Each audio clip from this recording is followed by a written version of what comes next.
Oh man, welcome to Real 8. Back again from Birmingham to Cincinnati to Baltimore to New York City.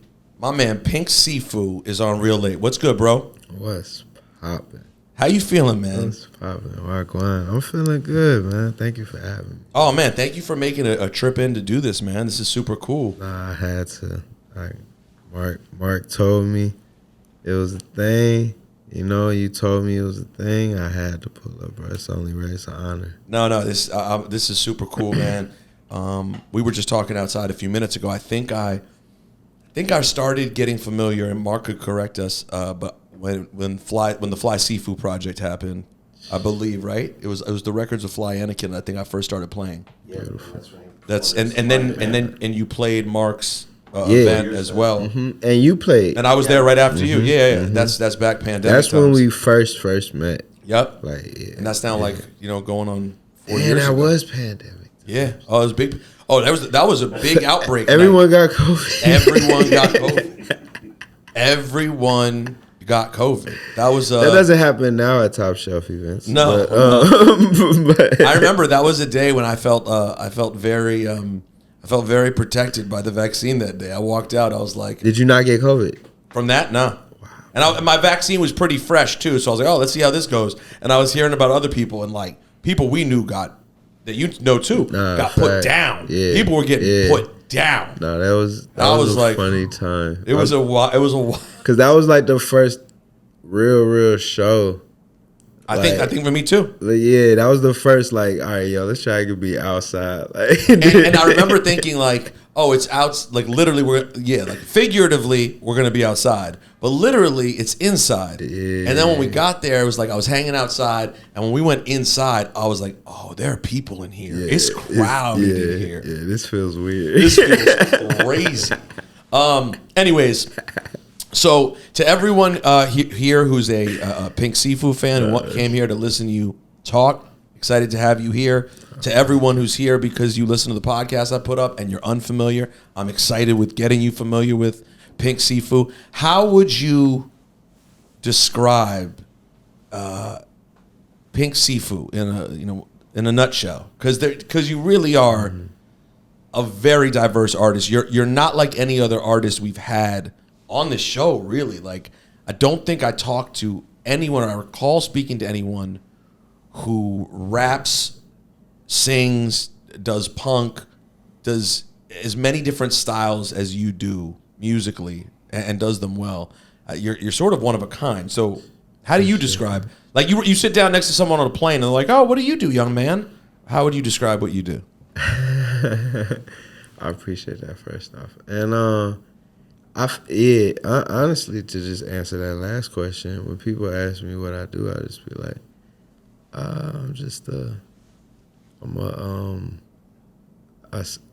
it varies sometimes, but I like to say like I'm a vocalist, like to just people who I don't think are just like that hip. I'll be like, yeah, I'm just like I'm a musician. They're like, oh, what do you play? I'm a vocalist. Oh, okay.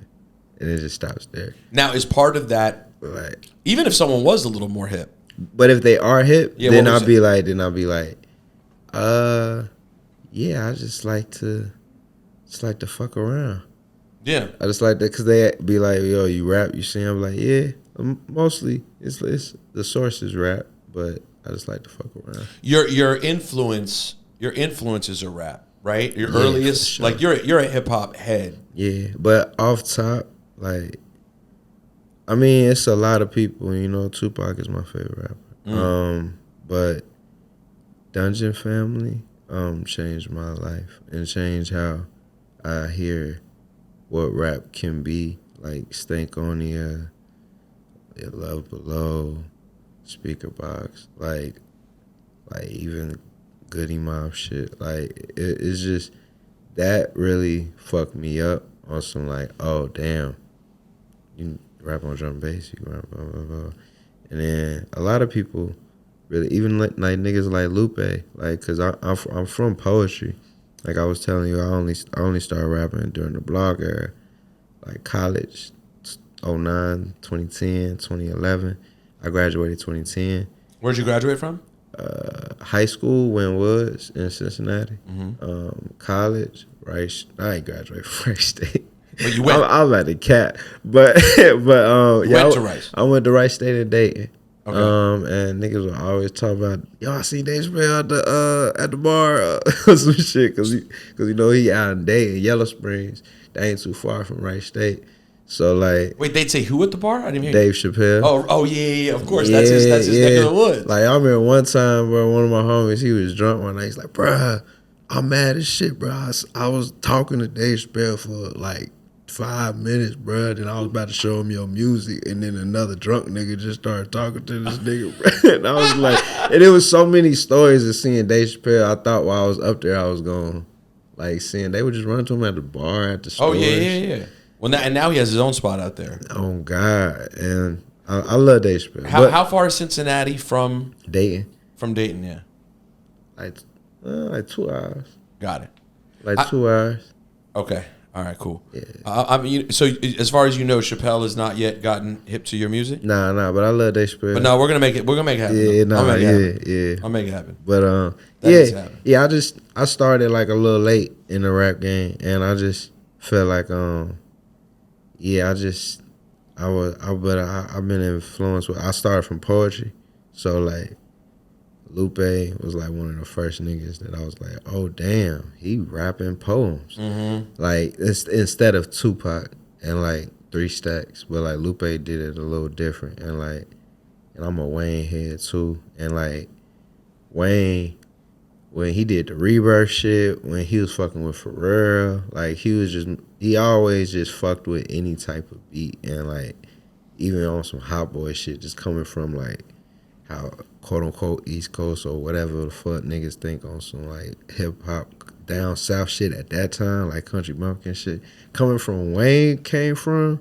All the way to experimenting and rock. And then doing all that shit and then killing the game and being the GOAT, like all that shit, and then even 3 Stacks, like the weird nigga. Then now it's like the best rap nigga, the best defeat. So well, it is such a great point about 3 Stacks to be like clearly this kind of outsider type who is also the coolest. Exactly. Like no one can fuck with him. And a student, and really a musician. Like niggas forget about Earth Tone 3. Like niggas forget about post organized noise. Rest in peace, Rico Wade. Niggas forget about 3 Stacks, and I think Ralph Calhoun or Slim making the beats, and Big Boy like they made the beats for I think Aquemini and Stankonia. Like, you know what I'm saying? Like that, like, so it's like niggas forget about that, and like a lot of that was 3 Stacks. So you said Stankonia first earlier. Is that your favorite Outkast album?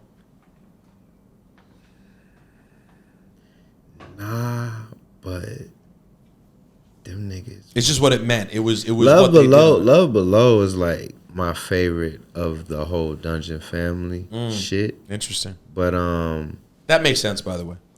That's on brand. If you, for the record, if you're listening right now and just picking up what Siifu's throwing down, Love Below is a good entry point for if you love that album, you'll probably enjoy flipping through the Siifu catalog. I think that's safe to say, right? I appreciate that for sure. I think you'll enjoy it. I appreciate that. So you put Love Below 1. I'm an Aquemini 1 kind of guy.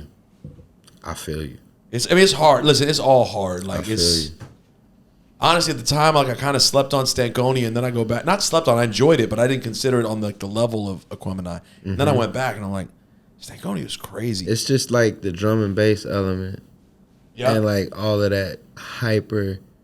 It just hearing that, and then seeing the video for Bombs Over Baghdad. This nigga running through the purple grass, and that beat. That shit just changed, like that NERD, like them niggas just. It's another really interesting thought.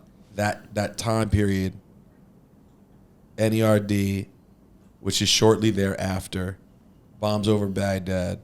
It really was CRS. Yeah, it really was pushing what was acceptable for quote rap artists to be doing. I didn't really think about it in that way, but Bombs Over Baghdad really is. Because you was in it for real. I mean, you was I was already like I was such a nerd, and at that point I was a college radio DJ.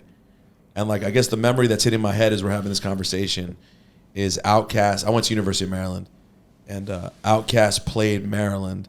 They played our Spring Fling thing, whatever what the hell was our thing called? It wasn't called Spring Fling. Damn, I'm a bad Terp right now. Whatever our thing is called, sorry Terps, that they have every year out on the lawn. You know, that big college shit. Nah, yeah. They had Outkast that year. And I remember when they did Bombs Over Baghdad, like watching the combination of how fast they were rapping, like rapping to that beat. Yeah. Then their DJ, the cuts, how on point the cuts were with the tempo of Bombs Over Baghdad. Like you have to sort of be a DJ to appreciate staying in that pocket. And I feel like a piece of shit because I can't remember who their tour DJ was. Can you look that up, Mark? Nah, facts. I never actually even. And no, it's some. Their tour DJ was like a thing. Stayed their DJ. Yeah. And he was a thing, and like he was one of those cats who like crazy, and then watching the way people reacted to it, and you know they sort of they crossed over at that time too. Like those records really started making it to white kids more than Outkast had previously been. Like they'd obviously be getting to all hip hop heads, but they were now getting over to different people. Yeah. It was The Cut Creator? no. Cut Creator did something? Gentry Hodge. No, anyone else? Right away. David Sheets. Oh, damn it. Mr. DJ is the American Hip Hop. Mr. DJ? Yeah. Maybe it's Mr. DJ. I'm gonna figure it out. And they DJs. said like 4 DJs. They've had a hell of a run, that Outkast. Facts. And listen, all I'm gonna say about Outkast is, can y'all not don't be Oasis. Like Oasis, I don't know if you saw this, and I'm not like a big Oasis fan, but I saw the news that Oasis announced they're touring, right? Yeah. And the whole world's like, oh my God, which is, of course, as they should be. But like I was sat there and I'm like, what the fuck have y'all been doing? Y'all are brothers. Why did you not? Like, it just seems like sometimes artists start to I guess things, when you get to a certain level of big, I know things get complicated. Yeah. But I don't want to celebrate Outkast coming back when they're, like, I'll enjoy it if they're 60, no doubt, please. But can we do it at 50? Let's do one at 50. I feel you. I feel you. The old tours, I mean, rap is still young, right? So like, we're going to see the old tours, and I'm here for it. Nah, facts. But like, even like, when I was even, like, shout out to Fugees, man, all them niggas. But like, when I was seeing that, I was like, damn, I just seen Lauren probably a year, 2 years ago on some intimate shit. She did everything. Really? By the way, that's the way, if I'm going to see Lauren, that's how I'd like to see her. Because the homegirl, shout out Lauren Housley, beautiful artist from Leimert, but she performed at her after party for her art show. And crazy. That's the only time. At an art show? Art show after party. Nah, you saw. That's the only time I seen Lauren. No, bro, that's a crazy privileged experience, bro. And like I was like, she did everything. She did everything, but regularly. Like I know I should be remixing, and she didn't do the crazy tempo. She did like a little, but she did the shit regular. I want to say something too right now. This is an important statement. I want to go back to that you saw that because that's crazy. But this is an important note that just popped into my head. We have kind of all been killing Lauren on this tempo shit. And by the way, I've done it. I'm guilty of it. On the radio, I definitely made my jokes about, it's funny how money changes situation. Complication. And you see there and you're like, yo, this is so fast. Just for the record, maybe the greatest performer of all time. Facts. Michael Jackson went fast as fuck. Facts. I have the Jackson 5 Victory Tour live album. And even if you go watch the movie This Is It, and you just go see how he performed. When Michael did the Jackson 5 hits, when he did everything, when he did Don't Stop Till You Get It Up, everything was up like 7-8 beats a minute. So it is a thing that performers do generally. Just for the live show. For the live show. You know for whatever feeling. I don't know why. Make sure you don't lose sweat. I know, I guess. Or like I don't know, to makes you keep moving. Yeah, like I don't know, it's to keep tempo, just keep the show going. I like the regular shit.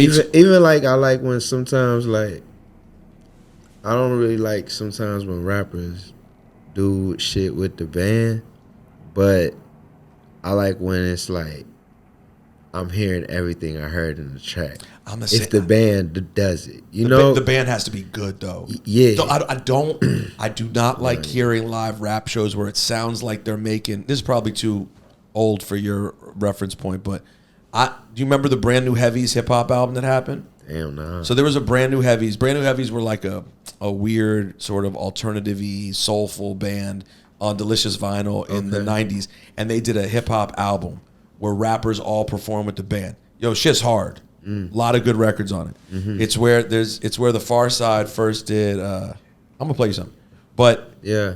At the same time, even though I love that album, I don't. When I go to your concert, I don't want it to sound like it's the Brand New Heavies album. Like, I feel you. I want it to sound like the record too. A good DJ will get the job done. That nigga Billy Wood said, "I don't want to hear Nas at Carnegie Hall." By the way, I was like, you're not supposed to say it, but I'm not gonna lie. Like, I've had the opportunity to go see some greats before with the band, and I'm like, hey, shout out Nas. No, he's the GOAT. I mean, he's the GOAT. It's just a bar. That's funny. But it is hilarious. Yeah. No, but I feel him. I don't necessarily want to hear a rapper on strings only. Yeah, bro. So here's the Brand New Heavies. This shit was hard, bro. I'm not gonna lie, they went hard. Let me see if my volume's. After this, can we take a quick break?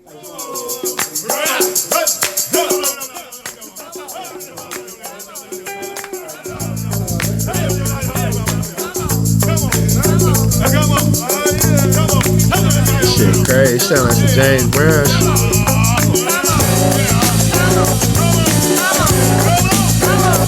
I like not James Brown, but like S type shit. I feel like I'm waiting on a Black Thought. That's by the way, yeah. And by the way, this predates the Roots by a few years. That's Large Professor. That's the Main Source record. There's a Gangstar record.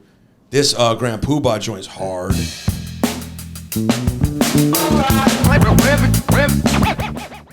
So it's like I love this shit, but I don't want to hear when I go to see a concert. I don't want it to sound like an experimental, rock rap thing. And my thing is, even though this worked well. Nah, my thing is too, like, if you're doing the band shit in the studio and you're doing the band shit live, it gotta be better than the studio. Like, otherwise, why'd you do it? Otherwise, just pull up with the beats and the DJ and just cut that shit. Right, and make sure you have make sure your instrumental is a good, clean show instrumental, and you're good. I'm the same way, bro. Okay, so wait, real quick. We kind of, I don't know how the fuck we got all the way there, but yeah. Lauryn Hill.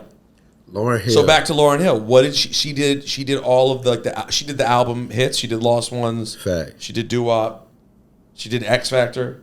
She did all like the. It was, I think, also though, it was just artists like that. I think I was really talking about that too. But Lauryn Hill, one of them motherfuckers. But the fact that I'm just talking about specifically that you saw her at a fucking art show after party. Yeah, that's a crazy experience. Yeah, Lauryn Hill is just amazing. But we also was talking about just older artists just doing this shit, and I feel like Lauryn Hill still got it. But I ain't seen like the Fugees do they shit for real since like like a minute. And they're apparently moving around again. They keep like stopping and starting their tour, but like I think they're around.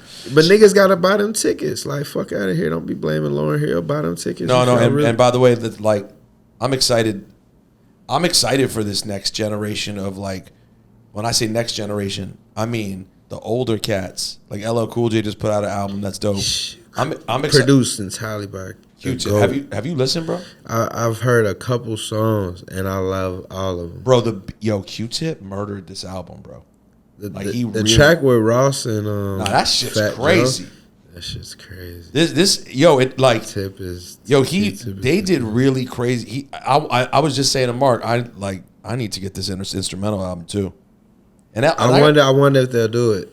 And LL did his thing, by the way. That's not a slight to LL. He did his thing. Even this fucking, But it's just produced by Q-Tip. Yeah. even this. By the way, even this sex wreck, bro. Wow. That's a Q-Tip. It's crazy because like with Q-Tip, man, every time Q-Tip step back in, like I'm reminded, Every time. and this is no slight because I'm a P head. I'm a P baby for real. You're like a father, like a figure. But I'm reminded how much Pharrell is inspired by Tip. Oh no. Every time like Tip really like, it's so crazy. It's like damn, like the world needs more Tip production. Well, like just out like listen. Q-Tip is definitely working on an album. okay, And he's definitely like telling me it's he wants me to hear shit. Like it's happened. Like he's in there. He's in there. And the fact that this shit sounds the way it sounds. Nah, Q-Tip is the father of Pharrell. For real. And Those are your Pharrell always show love to highlights Bonita. Yeah. Like he always highlights like there's no beat better than that. Oh so, yeah, that's right. That's his favorite. You know what I'm ever. saying? Like so like and that taught me to like. But my dad, one of his favorite rappers, is Fife. Wow, really? Like yeah, for rest real. in peace. Like rest in peace for real. So like I always heard trap like in the house, but I always loved Tip's voice. Like so like. Well, and the thing is, Tip was such a dope lead rapper or whatever in that group that he almost didn't get considered a producer enough. So he didn't get thrown in the conversation enough. It's for like a great 3 producer. Stacks. Yeah, just like 3 Stacks, bro. It's like nigga, them nigga, what you talking about? Yeah, like, it's like this is more than just a rapping. They're doing everything. This is an artist. Let's give people a quick taste. Like, you have a lot of music out here, bro. You do music as a solo artist. You do music in like collaborative group situations. You do punk shit, like I mentioned. What's the first thing that you'd want to give people a taste of musically? That I can grab right here off streaming. That's always a crazy question, but for me, now, other people have given suggestions like online, and I'll be like, yeah, that's a good suggestion to start a nigga off. But for me, I think you should go straight into Negro Deluxe. All right. Because it's just like it's 40 songs. First off, I'm sorry. Like that, I'm telling you to go straight into. All right, but now you got to songs. pick. Now you got to pick one of these 40 that you want me to hit for a minute, just to set the mood. We're in a few things. Track 21. Oh Jesus, man! You know Spotify doesn't list numbers here. Hold on. Let's see if I get it right when I suggest it. Hold on. Is it Negro Friday? No, right before that. Is Black is Infinite, Black Alive? Yes. All right, let's see. This is Pink Siifu off that Negro Deluxe. That's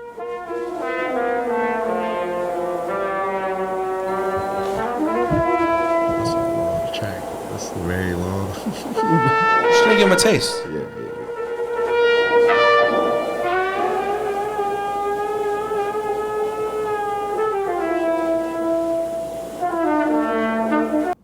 Oh no!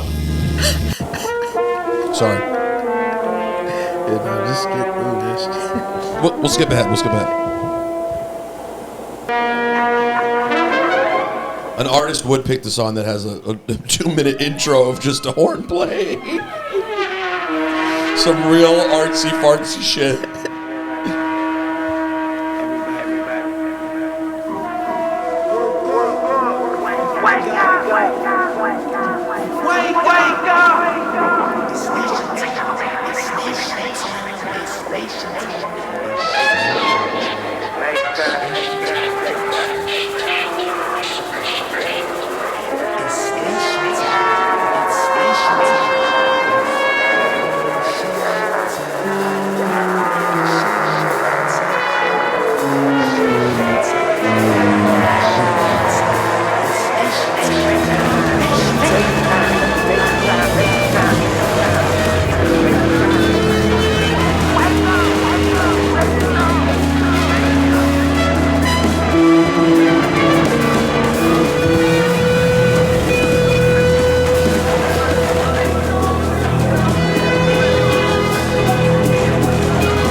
Are you playing? What are you doing? Are you on this record? I'm directing the band, but I'm also doing the vocals and doing all the effects. And it's also like and it is rap joints that I will say you should go to, but this is like also just a love to just the poetry side of me. Also, it's also a poem, like in this with all the screaming and the slight vocals. So yeah, That's why to you it's perfect. I feel like Nego Deluxe though is just all of me. Like I love blues, I love punk, I love jazz, I love rap, I love like all of that, and you get all of that in this. And I feel like, and it's really 40 songs. If you don't like me after this, then I'm probably not for you. At least if you don't like some of this. If you don't like some of this, yeah, you definitely should like at least one of the rap joints, one of the jazz joints, one of the punk joints. Can you tell us what's a rap joint on here? On Nego Deluxe? Yeah, that you really mess I with. think Numbers on Your Head. All right. Featuring Billy Woods. I was just looking at Numbers on Your Head. Shouts to Billy Woods. Here Yeah, we go. shout out Billy Woods. We don't die, we multiply. Yeah. They stop. It's been a long time. It's been a long time. Shout out Nicholas Craven. It's been a long time. Long time. Long ride. Long ride. It's been a long time. Long rides. Milestones. Like I'm still blind. What it is if we ain't organized. I done seen power rise. Half fall in a nick of time. I done seen power rise. Half fall in a nick of time. Spread. Well done, they left them dead. Niggas they ain't never seen. I ain't never seen freedom. Shit red. I can't comprehend. She don't wanna fuss, she just wants Who produced this joint? Nicholas Craven. Nick Craven did. Your booty call, walking blocks, been invested. Poking set. I'm talking 90s like Jamie with dreadheads, switch. Niggas stash that. Niggas tryna stab you in your back. Pigs might shoot you in your ass. Easy to imagine what's on your head. She deserves it all, man. Gotta humble yourself. I give thanks, praises, like they always do. Hoes in the street, love. How you slipping through all the way, falling through, stay grounded. Easy to imagine. All this shit collapsing. It's just fractions. Numbers on your head. Now, on the flip side of this, while I was getting ready for this interview, my good friend Mark, Top Shelf Premium, had me check out this Syrup album, this Be Kool-Aid joint. Be Kool-Aid is definitely a good entry point. It's a great. This was and I was with my lady. It was a Sunday. Oh man. Yeah, Sunday vibes. Driving back from Long Island to the city. Oh yeah. Needed something chill. Yeah. To get through traffic, you know. Yeah. Be Kool-Aid is my baby, man. Kool-Aid is my baby. Shout out D'Angelo. Shout out Dwele. Shout out No Worries for keeping us inspired. Pressure-wise, like, it's that neo soul vibe, for sure. You used to walk around a long way. Your vibe saying, won't a nigga swing? He thought that we would just be misbehaved. He was probably right, probably not. Because I see you wild and you swing. I'm just saying.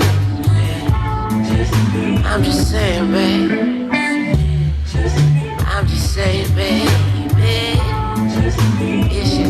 be. It should just This joint's be. from 2019.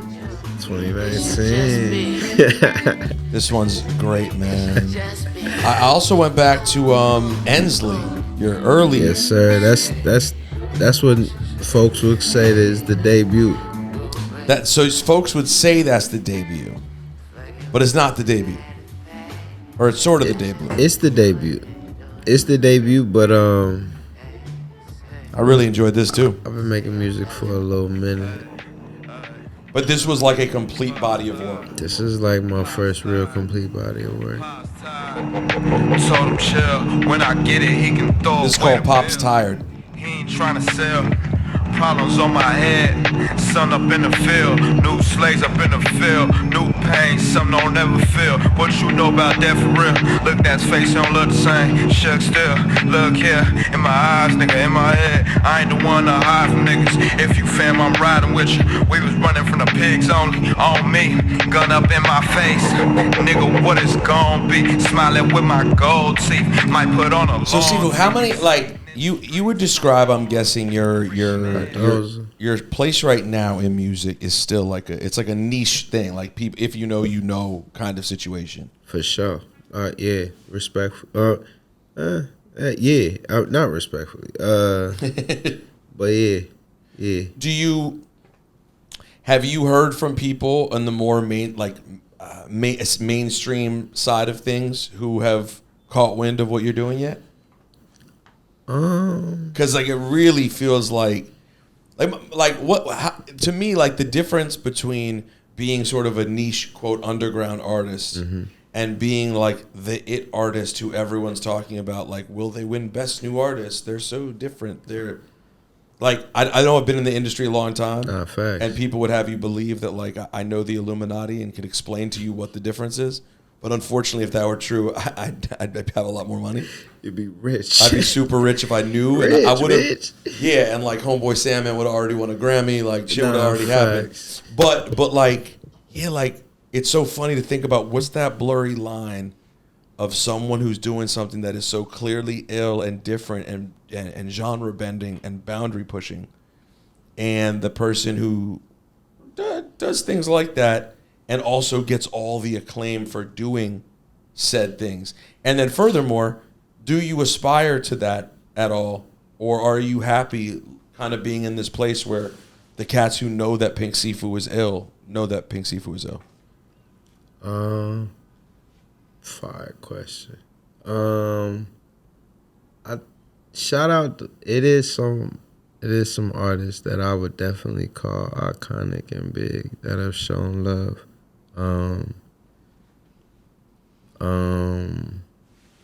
Most recently and most full directly, Schoolboy Q. Shout out Schoolboy Q. A man who has a fantastic ear.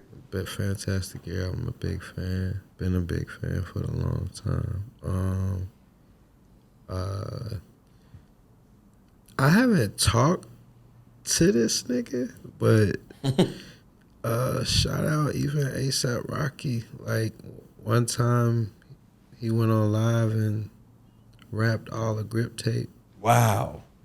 And niggas was tagging me. Like I didn't see it when it was on live, but it definitely happened. Got the screenshot video. So shout out Rocky. But like So in other words, there are heads do know. it's niggas, you know, like knowing, but it's one of those things. Schoolboy Q is one of the, I think, only real ones that hit me in the DM and was like, nigga, you hard. Like, I fuck with you.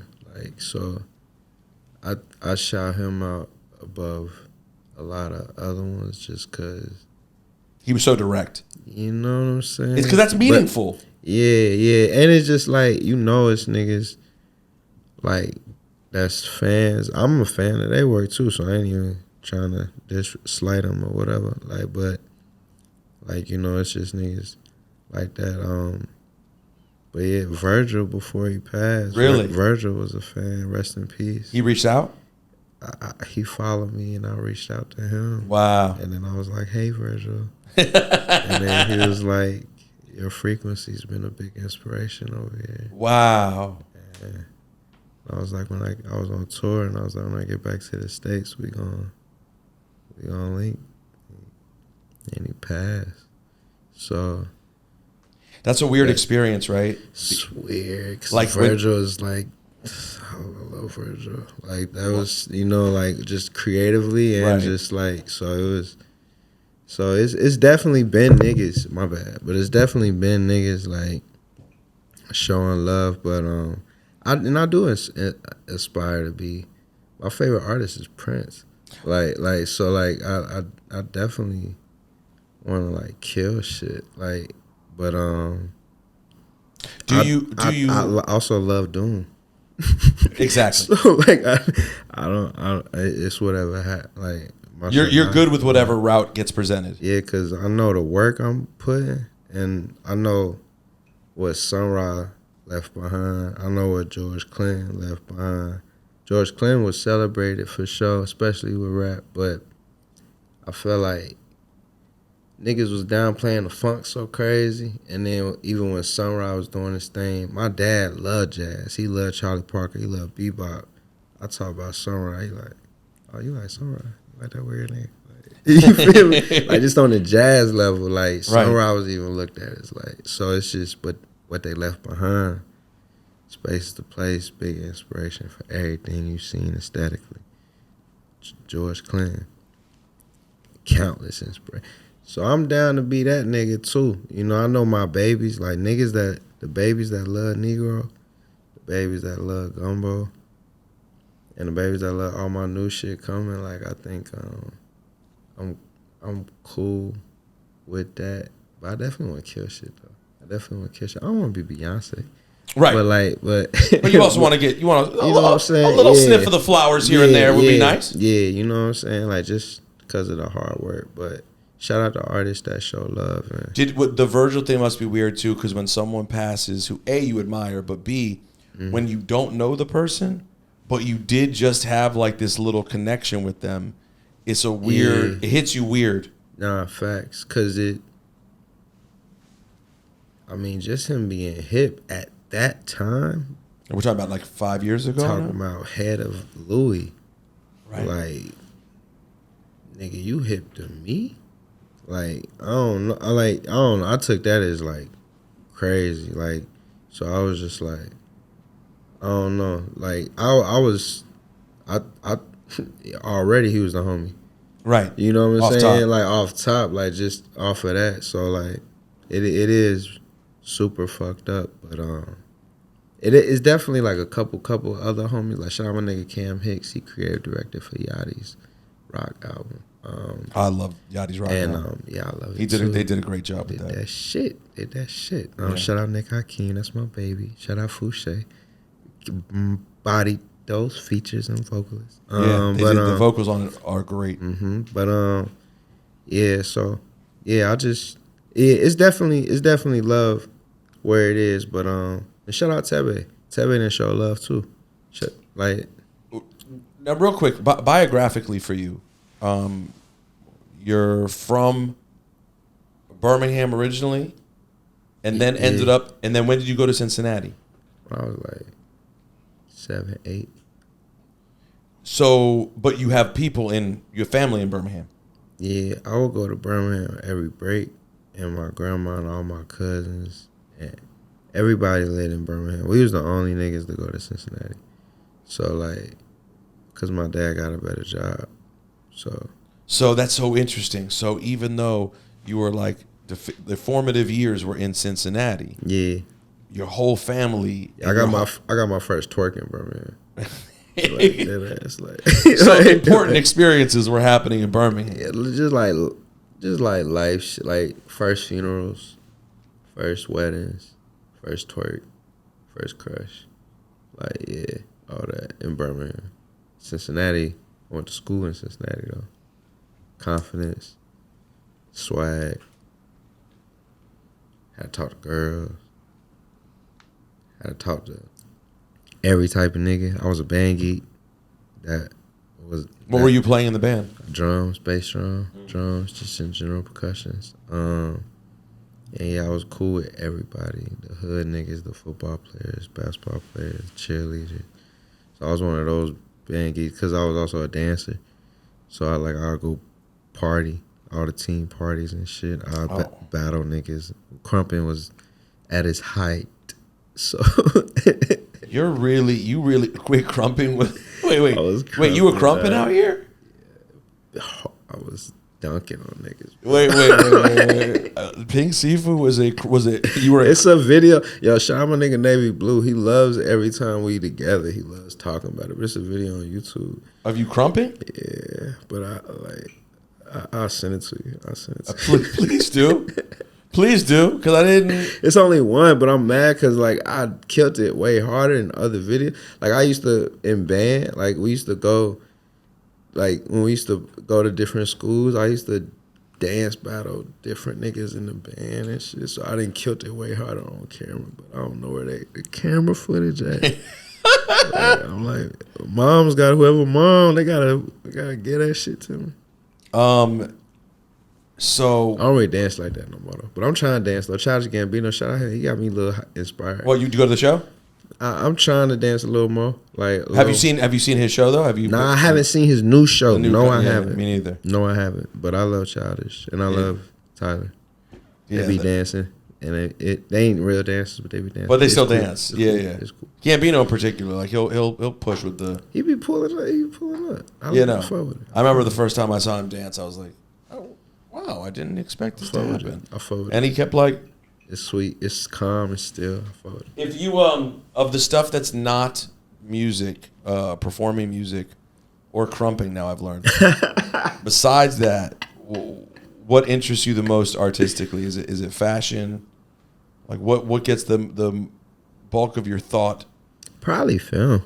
Film more? Yeah, because the film got everything in it. It got fashion, it got music, it got acting, got emotion. I feel like it got good monologue, good scenes, good photography. I feel like film is my shit. Before rapping, I wanted to act. And direct or just act? Directing was if I'm really dope. But now, more than acting, I want to direct. Right. But I definitely want to act still. But just off of doing hella videos and directing, co-directing, creative directing now, I definitely could see me directing a film or co-directing a film before I'm a main character in the film. But I'll be down for both. I don't give a fuck. Did you watch The Sopranos? Man, I've seen a couple episodes and niggas always tell me about shows, but Sopranos, I give it to them. I need to tap in. I need to tap in. No, you need to tap in. But my favorite show right now to date, is Atlanta. It's hard. Listen, it's hard for me to argue with that. It's so funny that them two niggas, the Glovers, love Sopranos. So I need to tap into Sopranos. No, bro. So the reason I asked was, and Atlanta's brilliant. They did an amazing job. It exceeded any expectation I could have had. It's just crazy. It made me a Donald Glover fan. Oh, really? That's what got you there? Yeah. I mean, his album, Awaken My Love, did it. Same time, though, ish. Yeah, right? Beautiful year. Yeah. So, yeah. I was very close with Donald around that time that the show started. Mm-hmm. And they were describing what it was going to be. And I was like, oh, it sounds neat. I'm looking forward to seeing it. I didn't know that they would be able to and this is what makes me love film and television. They created an aesthetic that I couldn't have described previously. In fact, I still struggle to describe it. I feel you. If you try to describe what it feels like, you can't. It's really hard to. That and random acts of flyness. Shout out Terrence Nance. That's my baby. I love the Nances, the whole family. You can't and it was this. It was on in the same year. Both those shits. It was just that shit. And Lovecraft, I think it was just a crazy fucking time, bro. I love that. But Lovecraft also, Lovecraft Country. I love Jonathan Majors. I love him so much. He's one of my favorite actors. I have 2 movies for you, if you are watching this. Well, it's become more possible than it was previously. It's become a more realistic potential offer over the last couple of years. To be able to get that done. The reason I brought up The Sopranos was not just because I enjoyed the show, but because they HBO just put out the doc about David Chase and like the creation of The Sopranos. He's the director. Yeah, and he's the creator. And so I literally only watched the first 15 minutes of it today. I haven't even watched it yet. I started before work and I was like, I have to leave, but I just want to see it for a little bit. And he said something so dope at the beginning. Bro, honestly, without even watching the show, I mean, I guess Is David Chase still alive? Yeah. Okay. Fine. So I mean, I guess like, of course you'll appreciate it more, I guess, if you finish the show. But honestly, you could watch the doc without even watching the show and be like, oh shit, this is dope. So one of the things he says up top is that I never knew, because I didn't know anything about David Chase except that he created The Sopranos. Yeah. That all he created? That's his biggest thing by far.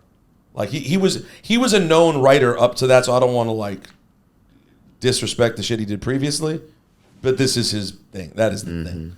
And he's right the part where I turned it off. It's a conversation where he meets this woman who's a Hollywood person, who he meets her. He's a writer, and she like works for one of the companies or whatever. And he starts talking about his mom, and she's like, you need to create something about your mom, like the feelings you have about your mother. Like, this is a show, right? And you're not a Sopranos head yet, so you don't quite know, but like Tony's relationship with his mother is a major part of the show. It's a driving thing in what makes him tick, right? Good and bad, mostly bad. And the crazy shit that I had no idea about was that David Chase, The Sopranos really came to be because he wanted to make a show about his feelings about his mom, but thought that to do it about himself would be boring. So it was like, I want to make it about one of these gangster dudes that I know from Jersey, because he's from Jersey. So I know he knew the criminal element. That's crazy. But it's his relationship with his mom that he put into this. The underlying. Yeah, that built the whole thing. And I'm like, he like in little parts in the beginning, they're just showing you things that are clearly his mom, right? And I just thought it reminded me again, to your point, like why film and television is so dope, because when you create it, you're able to do so many things artistically. Nah, facts. And people don't even have to know that's what they're getting. Nah, even that, like the backstory of like how it was created and shit, and like how, like, I don't know if film is my favorite. Favorite. So do you aspire to like actually try to go for it and really direct? Yeah. I want to dabble in acting first, but yeah, definitely. Have you, as far as you're aware of the Glovers, you're not aware if the Glovers are familiar with Pink Siifu, the artist? No, but shout out Hero. Is Hero aware? Hero is a fan, and I love Hero. Well, Hero, we talked about that feeling that Atlanta had. Hero's probably the biggest part of that. He executed it. And I just love when hip hop, rap type world is just able to just kick in and just fuck up everything. And just, I feel like Atlanta did that. Yeah. Just on some rap niggas, music video, rapper.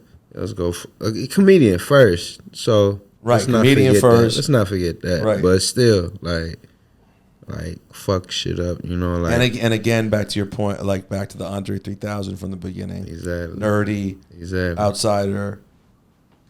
Now literally like runs Hollywood. Does whatever he wants to do. Like Amazon First Look, massive multi-million dollar deal. No, for real. Like if Donald wants to get it made, he could get it made. Oh, for real. Look at. I hate to say that, but you seen that one shit about Michael B. Jordan when he was on the red carpet with that. With the girl. And she was like, he's like, yeah, you used to play me like type shit. Look at Michael B. Jordan type shit. Like them niggas, bruh. Them the niggas I fuck with.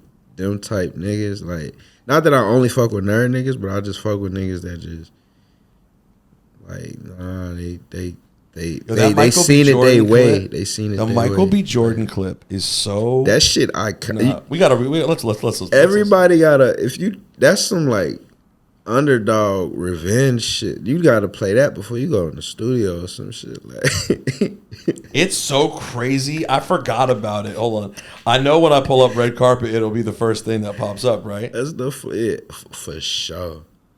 For sure. He does not Michael B. Jordan confronts former classmate. Yo, and the picture is so nuts. It's the perfect. It's perfect. Yo, hold on. All right, hold on. I love you, Michael. I love you, bro. That shit was amazing. On the Hustle Show, we got Michael B. Jordan, the director. I feel like he should have said bitch. Like, Yo, no, he's looking at her off top. He's looking at her so nuts. He's looking at her so nuts. All right, hold on. Star of Creed 3. And, you know, we know each other. We go way back all the way to Chad Science in Newark, okay? The corny kid, right?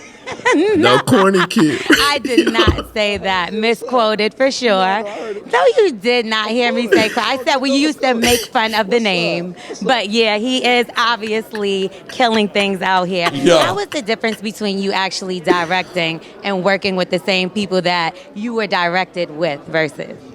It was awesome. He kept having it some P family though. vibe. He kept it. He kept it P, but he had to throw that little bitch. Like, Is that it? Was that? Does he go back to it again, or is that it? I think after. At the end, For the fact that I stepped behind the camera and finally got a chance he to do answers it. clean No. though. This is the one. This is the one right here. And Superman is Superman, sorry. Luck with that. Love you, bro. Okay, so you also are going to do a new film with Will Smith very soon coming up. When I get finished with this one, then I'll figure A restaurant here. out. Oh, man. Whatever hotel I'm in, their restaurant. Well, you're not corny anymore. She brought it back. I forgot Oh, you're not corny anymore. Wow, really? Yeah, he kept it P though. Respect, bro. No, he got it in though. Yeah, he made sure that. You got to let niggas know when they playing with you. Like, Did people play with you? do people? No. Did they? Like you said, you were a band kid, but I have to imagine you were kind of in the more cool, I popular. just started getting played with. Why? Because being different. No, I just don't just some rapping. Like, wait, am I on your mood board? Wait, like type shit, like that type energy. Like, but like, nah, I wasn't getting played with back then. Like even being a band kid and a crumper. Pete, you were a normal, like mostly social kind of guy. I wasn't. Nah, I was. I mean, I hate it ain't like the 80s and the 90s. Right. In the early 2000s, but it's the early 2000s. It was just a different time. Like, I was embraced to be like a hood nigga that was crumping, that was a band geek. Right. You mean because of the people who'd already come before you who'd been cool by being weird? There was a little more. Was there a little more like? Nah, just cause of like in Cincinnati, like I love Soulja Boy. All right. Respectfully. Super. He did not come up with the bird walk. The bird walk is a down the way dance from Cincinnati. So Cincinnati just is been a dancing ass city. Like we got like a couple dances. Even the hood niggas like be dancing crazy. Really? It's like Dallas, like with the Dougie. My like that like just move, like they just be moving fire as fuck. So like I don't know, Cincinnati is like dancing niggas was cool as shit. Then I did the band. Then I'll try to get the band to play like modern shit at the basketball games and like all that shit. Like we ain't grow up. Like I'm from Birmingham. My dad went to school in FAMU. He played sax. Oh, it's in your blood. Yeah, it's HBCU shit. They be playing shit that's hard at the football games. I'm in Cincy. It's a little different. I'm trying to bring that HBCU energy to the band. So is me and my cousin Mike. So like, it's certain people in the band. We trying to bring that HBCU energy to the high school and all that shit. So I felt like I was just embraced. I wasn't like bullied in high school. Got it. So there wouldn't be the woman to come up to you on the red carpet who you'd have to be like, nah, you called me corny back in the day. Hell, is a couple, but them dumbass niggas wouldn't even be on the red carpet. like it's one shorty I always remember. I ain't even gonna say her name, but she like when we all like on some senior year shit, like the niggas voted on who was gonna be what, and she voted I was gonna be a crackhead. And I'm like, how'd you find out? How'd you get access to the votes? Because it was just like, I think she told me or some shit. And I was just looked at, I always like remember that. I'm like, bitch, I'm gonna shit on your ass. Like, the fuck, like, but just like, I was like, what? Crack? What the fuck? Like, I don't know, maybe she thought weed head or some shit. But like, well, yeah, people are lazy too. You're artistic, you're different, you're smoking weed. Now, would you have been geeked if you were still in band when this joint came out? No. The beginning's horn. That's not even horn. So you get the horns at the beginning. That's the only horn. Right, that's it. And then it's organ or something. That's the only horn. Yeah. But you could use the horns with a band to play the rest of it if you wanted. The horns gonna play this the whole time. Yeah. That's like. And then it gets to the and you get the and break. then the drums. The dancers gonna dance. This shit's this shit was perfect. He's playing the Super Bowl. That HBCU is gonna. No, it's in New Orleans. So no, it's New Orleans. Nah, but think about that. But just the fact that he's playing the. But think about the combo of it. The HBCU. The HBCU element. They're gonna have the Grambling band or whoever. It's New Orleans, bro. It's a crazy time. It's a crazy time. And here's the thing. I stayed out of this beef. I didn't have no comments. They're good. Good for you. And you got me on camera. But all you did was say it was crazy. All you did was say, listen, anyone could objectively say it was crazy. Nah, and is he? The here's my question. HBCU about to go crazy. Now here's my question: is he going to come up with if he's going to do that song at the Super Bowl, he has to come up with a different version of it, or he can only play like one verse. He can't say the craziest shit at the Super Bowl. Everyone feels the same way, right? Everyone feels the same way. Yeah, you can't get up there. That's how I feel. But I was telling the homies he probably just gonna do the beginning, right, and then go into the chorus. It's gonna be like a medley. Because low key two. Now my nigga, that nigga got 12 minutes.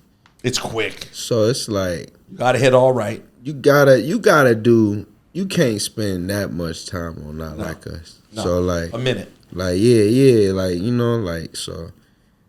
But it's dope though. I gave my first mixtape to Kendrick. You did? In Cincinnati.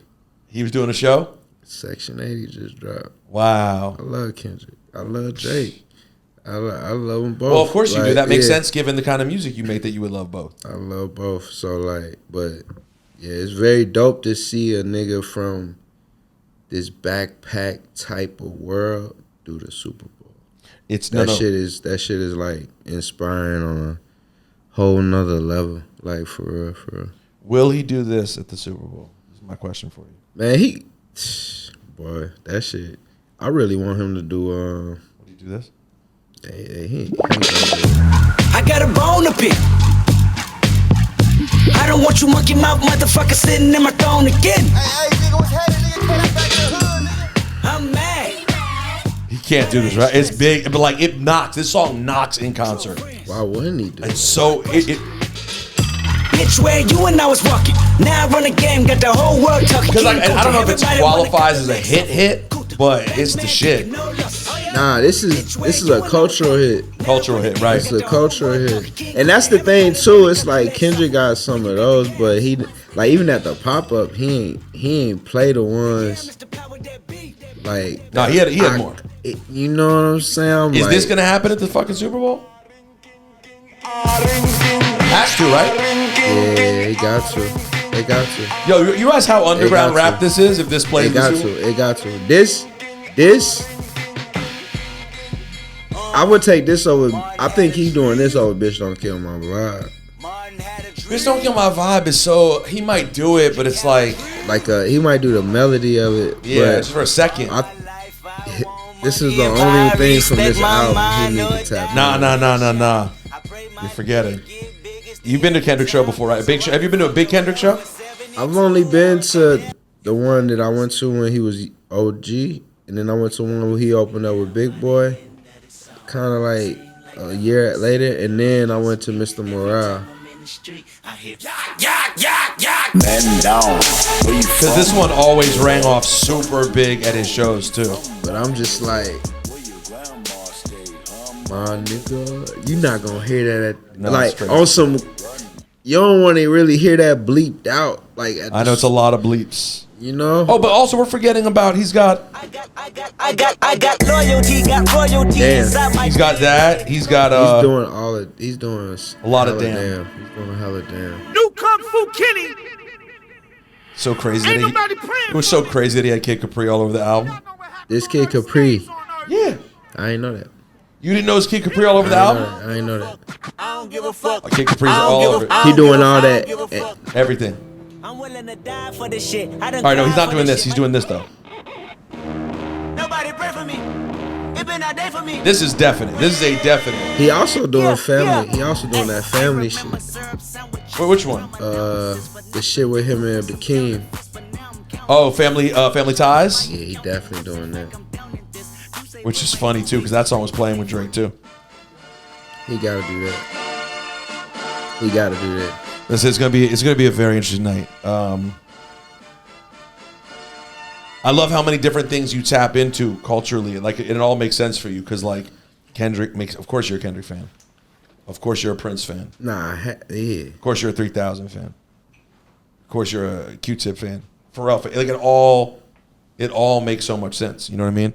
And all of this ties into the music, man. I hope you guys have enjoyed getting to know Pink Siifu a little bit. This was a pleasure, bro. We'll do this again in the future. I will spread the word. Let's do it. Yeah, let's do it again.